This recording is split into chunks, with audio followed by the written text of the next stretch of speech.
आज विश्व साइकिल दिवस है।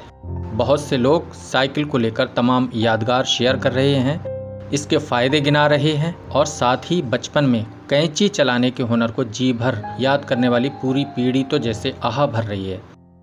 बताया जाता है कि भारत में प्रति 1000 लोगों पर अभी भी महज 90 साइकिलें ही हैं, जबकि साइकिल पहली बार अंग्रेजी शासन में 1887 में भारत में आई थी। इसके बाद तमाम किस्से और इतिहास साइकिल की वजह से दर्ज हो गए।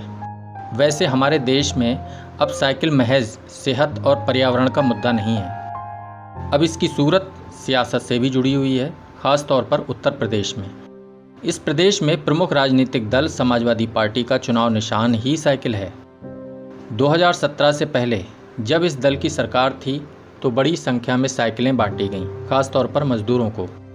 कई राजनीतिक प्रदर्शन और प्रचार कार्यक्रम साइकिल रैलियों के जरिए ही हुए। शहरों में भी साइकिल चलाना सुगम और सुरक्षित हो, इसके लिए साइकिल ट्रैक बनवाए गए। लेकिन ये ट्रैक काम नहीं आए। सरकार बदलने पर इन्हीं ट्रैक को भ्रष्टाचार का निशान बताकर तोड़वा दिया गया, या फिर उनकी देखरेख की ज़रूरत नहीं समझी गई। अब ये ट्रैक अतिक्रमण का शिकार हैं या फिर उखड़ चुके हैं।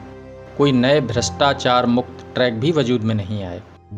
इसके बावजूद ऐसा नहीं है कि देश में साइकिल प्रेमियों की संख्या में कमी आई है, बल्कि पेट्रोल की कीमतों में बेतहाशा बढ़ोतरी और सेहत की फिक्रमंदी में तमाम लोगों ने साइकिल चलाना शुरू कर दिया है।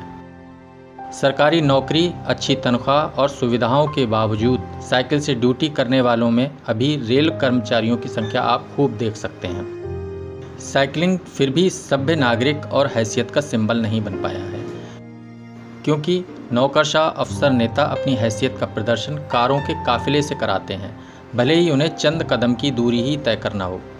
लेकिन एक देश ऐसा भी है जहां साइकिल होना फ़ख्र की बात है, और वहां का प्रधानमंत्री भी साइकिल से ही चलता है। ना, वो कोई गरीब देश नहीं है, ना ही वहां का प्रधानमंत्री फ़कीर है।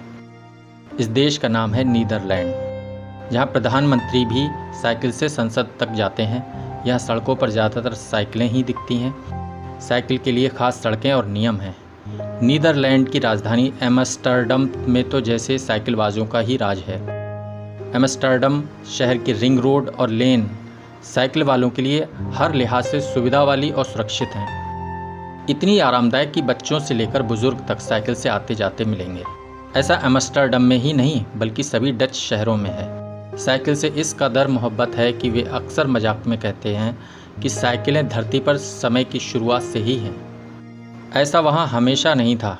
डच शहरों में भी 1950 और 60 के दशक में सड़कों पर कारों की संख्या बढ़ने लगी थी। 20वीं शताब्दी की शुरुआत में साइकिल को पुरुषों और महिलाओं के लिए परिवहन का एक सम्मानजनक तरीका माना जाता था।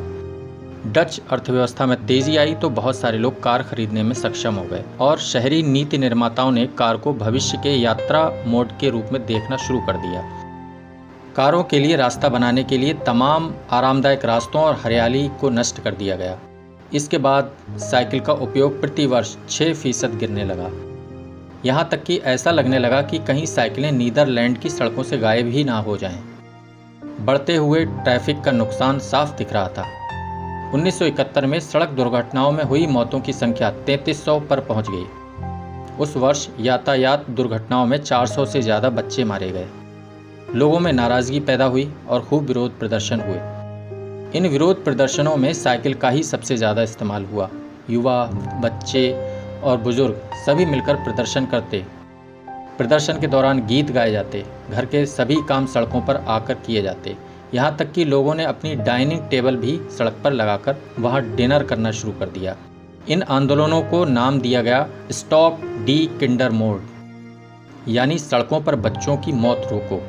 स्टॉप डी किंडरमोर्ड की बातें डच सरकार को सुननी पड़ी। सड़कों पर साइकिलों की दुर्घटनाएं रोकने के लिए बदलाव किए गए। स्पीड ब्रेकर और मोड़ बनाए गए। सड़कों पर कारों की गति सीमा तय की गई। स्टॉप डी किंडरमोर्ड आंदोलन के बाद एक और समूह ने सड़कों पर साइकिलों के लिए और ज़्यादा जगह की मांग की। इसके लिए HL real Dutch cyclist union की स्थापना हुई, जो सड़क के खतरनाक हिस्सों पर साइकिल चलाने और साइकिल चलाने वालों से जुड़ी समस्याओं पर बात करने लगा। 1973 में दुनिया भर में तेल संकट की स्थिति आई। तेल निर्यातक खाड़ी देशों ने इजराइल का समर्थन करने की वजह से अमेरिका, ब्रिटेन, कनाडा, जापान और नीदरलैंड पर तेल प्रतिबंध लगा दिया। इन देशों में तेल की कीमतों में चौगुना इजाफा हो गया। तब तत्कालीन डच प्रधानमंत्री डेन उइल ने अपने नागरिकों से नई जीवन शैली अपनाने और ऊर्जा बचाने के बारे में गंभीर होने का आग्रह किया। सरकार ने ये घोषणा भी की कि रविवार के दिन सड़कें कारों से मुक्त रहेंगी, यानी उस दिन सड़कों पर कार नहीं चलेंगी।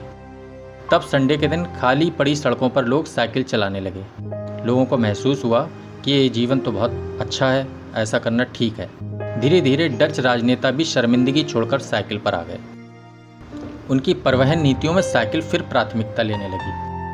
1980 के दशक में डच कस्बों और शहरों ने अपनी सड़कों को साइकिल चलाने के हिसाब से बनाने पर काम करना शुरू किया। पूरे नीदरलैंड में साइकिल ट्रैक बनाए गए, खास तौर पर साइकिलों को समर्पित कर रास्ते और सड़कें बनाई गईं। अब नीदरलैंड में 22,000 मील की रिंग रोड हैं, जिन पर खूब साइकिलें चलती हैं। साइकिलों से ही यात्राओं की 1/4 से अधिक की दूरी तय की जाती है। एम्स्टर्डम और अन्य सभी प्रमुख डच शहरों में साइकिल सिविल सेवक नामित किए गए हैं, जो नेटवर्क को बनाए रखने और सुधारने के लिए काम करते हैं। आज नीदरलैंड का शहर एम्स्टर्डम दुनिया की साइकिल राजधानी बन गया है।